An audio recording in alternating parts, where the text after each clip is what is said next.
Hey guys, just want to talk about the many kind of whips that I have and how they're different from each other. So the most common that you're going to see is a bull whip. So it's got the braided handle that connects to the braided whip itself with the junction knot and heel knot. Closely related to that is the snake whip, where it's the exact same thing as the bull whip, but it doesn't have a handle. It just ends at the knot here at the base. Right here is the stock whip. So it's got a long braided handle, and then it's braided at this junction point, so this is where it pivots for the whip, and then the braided whip. This right here is usually called a bull whip, but it is actually called a cow whip because of the wooden handle. Handle can range usually about the same size as a bull whip or longer, so it's closer to a stock whip, but it has that connection point right there. The last one I want to talk about, which is one that I've made personally, is this double whip. So we got a nice long handle, our junction knots, and then we got two whips on either side. So real quick, I would like to talk about the different parts of the whip and how to maintain your whip so that they stay in good condition for longer. Alright, so here to talk about the bull whip and its different parts. So here we go, here we have the heel knot, we have the handle, we have the junction knot, we have the whip, and then right here is where it attaches to the fall and then the popper. So a lot of what I hear about people poorly maintaining their whip is after the popper wears out, it keeps making noise, so they keep cracking it, which wears out the fall because it's just going to wear this out. And that's really bad because it'll just keep going until you hit the whip, and when you've hit the whip and you keep cracking it, you've ruined your whip and you're going to have to pay a new one, which for those who have bought a whip is fairly expensive. So the best thing to do is to have a popper, and then what you're going to do is make a bunch of poppers. So when this wears out, you replace it. This is very expendable. You want to replace this often, or hopefully not often at all, but this is what you can replace a lot. This part, your fall, this is your less expendable but still expendable. You can wear this out, but it's not a good idea because it's hard to replace. This right here is hard to undo and then redo to add another fall, but it is made to be wore out. Hopefully it will take you a long time.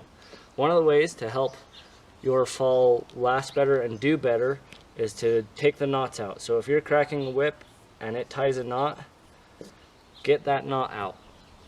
You have to stop, check your fall, and undo that knot, because every time you crack, that knot is going to get tighter, tighter, and tighter until it becomes a permanent fixture in your fall, which wears out your fall and your whip faster.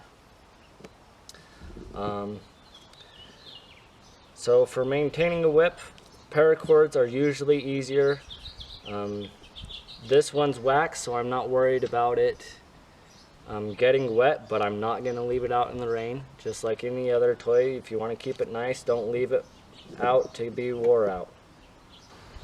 Okay guys, so this is the leather whip. I just want to add a few things because it does need some additional things to maintain it. Just like the paracord, keep knots out of your fall, replace your popper when you need to, and also the fall is expendable. Even though it's leather, it's probably not going to be as quickly worn out as a paracord from my experience. But the thing is with a leather whip is it needs to be cleaned and moisturized, because leather will dry out or get molded wherever you're at. So on a regular basis, do make sure to clean and moisturize your leather whip so it will last longer. Okay guys, so I talked about how poppers are expendable. So I am going to show you how to quickly make a popper. I'm using baling twine because it's cheap, it's everywhere, and it's easy to get a hold of. You can use really any string if you want.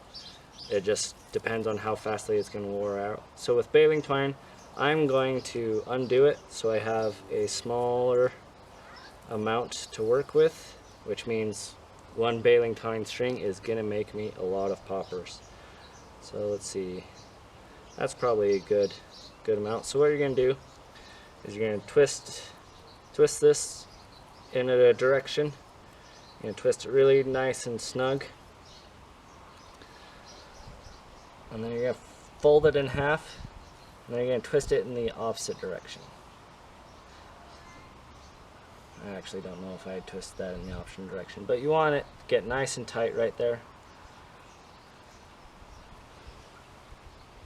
And then one more time, fold it in half, and then twist again. And it's going to give you this thicker spot right here, and then to keep it in those tight spots is we're going to go ahead and we're going to tie a knot here at the base, and then do another here up at the tip, and that'll help keep your twists in right there. And then because of the length of this one, we'll just do one more knot here in the center. Now the reason for these knots is while you're cracking it and popping it, this is going to fray out and wear out. The shorter this fraying is, the less noise it's going to make. So usually if it's not as loud as you want and the fraying isn't as good, you can snip right there, pop that knot off, and your popper's still good to go, and you got 2 more spots that you can go at. So your popper can be a lot longer. I prefer mine a little bit on the shorter side, but that's all a matter of preference. So there is a popper that you could attach to your whip. Well guys, thanks for watching. Those are the different whips. That's how to make a popper. I'm still deciding what I want to do for the next video. I'm thinking about maybe showing how to do how I crack a whip, and teaching you how to crack a whip. If you want to know the cracks that I know how to do and how I would teach them, please comment below. Thank you. Bye.